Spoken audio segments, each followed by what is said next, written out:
I wandered directionless through the trees for a few hours, thinking about what it means to belong to a place. This forest is foreign to me, but I feel at home here somehow. I actually feel more at home when I'm not at home, which either proves that home is a state of mind, or maybe that I don't really feel like myself where I come from. I don't know if that's true, actually. I mean, I grew up in country Victoria, but you wouldn't know it, really. I don't know what my relationship to country is, you know. I mean, occasionally I give people directions using compass points, if that counts. I hate it when people in the country do that. Righto, matey, what you want to do, you just want to head east for about 20 clicks and then take a south to southwesterly bearing. All right, Galileo. Just give me some landmarks and some street names. I'm not taking the King's Road into battle. I'm trying to get to Best and Less, you dickhead. You know, I think Australia is an incredible country, but the overall feel of the place often elicits the same response in me as that 7-year-old boy slow clapping his way into a detention. You know, I just want to shake it up a bit. We paint ourselves as lovable larrikins, but we're extremely fucking uptight. I think we repress or reject a lot of the interesting parts of this place. The edge, the friction, the variety, you know? The truths that we're constantly protecting ourselves from. That lucky country bullshit that's built on the misfortune of others. I mean, look at who's running the country. It's pretty gross. The entitlement's pretty disgusting. And that's not a political statement, that's just like human observation. Yucky poos, you know what I mean? Look, if you don't need to consider any life experience other than what's happening on your own little quarter-acre block, or if you can see a doctor whenever you need to see a doctor, and no part of your brain is reserved for processing if you're in danger, or even where you actually fit in a culturally complex system, I don't necessarily begrudge you any of that, but I don't want to hear your opinion on immigration policy. Like, you don't get a seat at the table if you're ambivalent about babies in detention, but have time to openly weep while watching the MasterChef finale.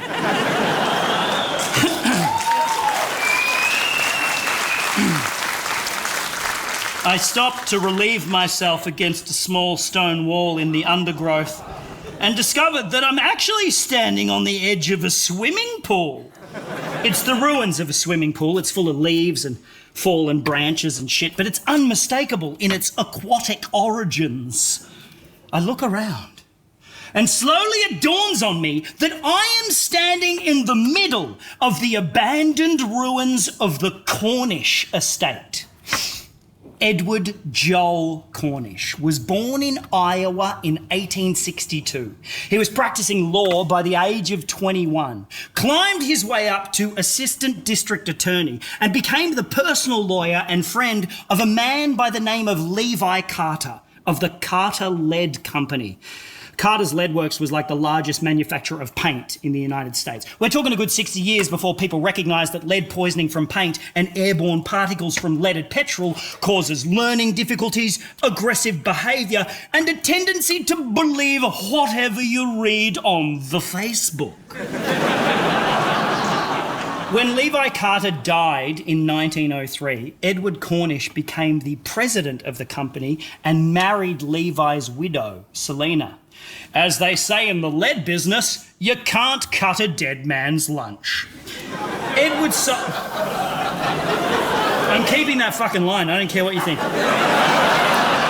Edward sold the company to National Lead. He bought a giant chunk of stocks and he ended up serving as president of National Lead for like 17 years. And in that time, he and Selena left the city and they purchased this grand estate in the Hudson Hills.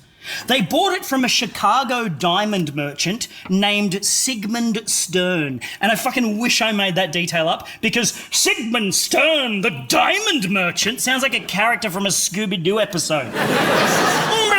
Sigmund Stern and somebody's been stealing all of my diamonds.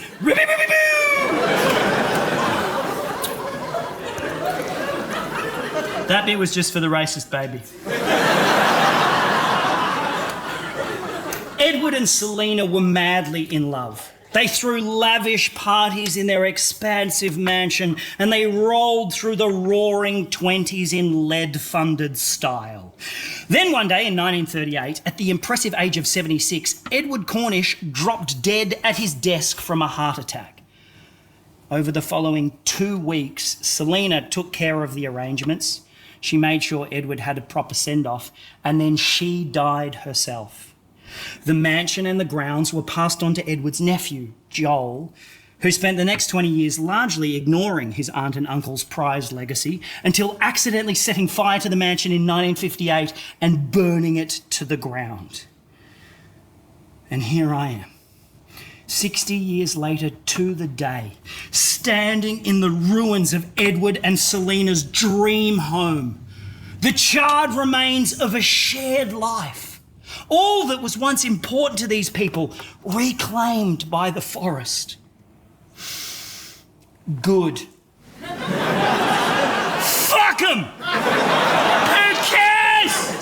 These are the kind of stories that we give weight and value to. This is the measure of success that we're fed. Every history book in the world tells a version of this fucking fairy tale, but who gives a shit? It's easy to lose perspective when you're swaddled in safe narratives. I bought it. I'm achieving a lifelong dream right now, performing my own comedy show off Broadway in New York, and it is the worst thing that's happening to me right now. I could not be taking it any more personally. The fucking entitlement of that. That is privilege. Privilege is not an abundance of opportunity, it's an absence of obstacles, right? And the best I can hope for, if I use that privilege for all it's worth, is that one day my legacy will lay in ruins in a forest somewhere and some kid will stumble upon it while pissing on the ashes. And standing there, I burst into hysterical laughter and I turn around and I start running, crashing my way through the forest back towards the train station, plotting my revenge on the theatre-going crowds of New York City.